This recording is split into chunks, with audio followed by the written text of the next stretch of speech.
அஸ்ஸலாமு அலைக்கும் வரஹ்மத்துல்லாஹி வபரகாத்துஹு. என் பெயர் அத்திகா.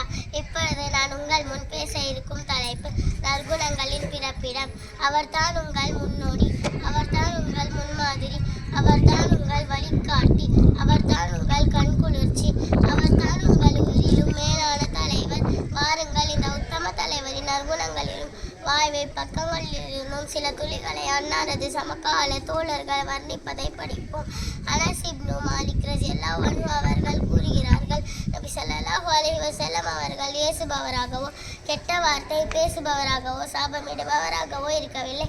எங்களில் ஒருவரை கூட தண்டிக்கும் போது அவருக்கு என்ன நேர்ந்து அவரின் நெற்றி மண்ணில் பரட்டும் என்று கூறுவார்கள்.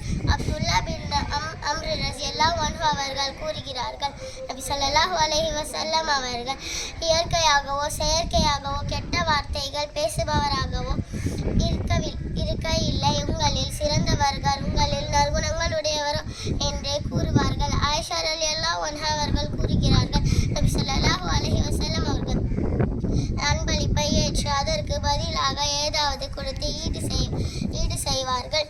மனிதர்கள் அல்லாஹ்வின் தூதரிடம் எதை கேட்டாலும் அவர்கள் இல்லை என்று கூறியதில்லை. மனிதர்களின் மிகப்பெரிய கொடை வள்ளலாக திகழ்ந்தவர்கள் நமது நபிகள் நாயகம் ஸல்லல்லாஹு அலைஹி வஸல்லம் அவர்கள்தான்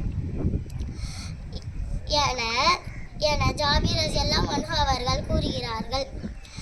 எனவே நான் நற்குணங்கள் உடையவராக இருக்க வல்லோன் அல்லாஹ் தௌஃபீக் செய்வானாக. ஆமீன். அஸ்ஸலாமு அலைக்கும் வரஹ்மத்துல்லாஹி வபரகாத்துஹு.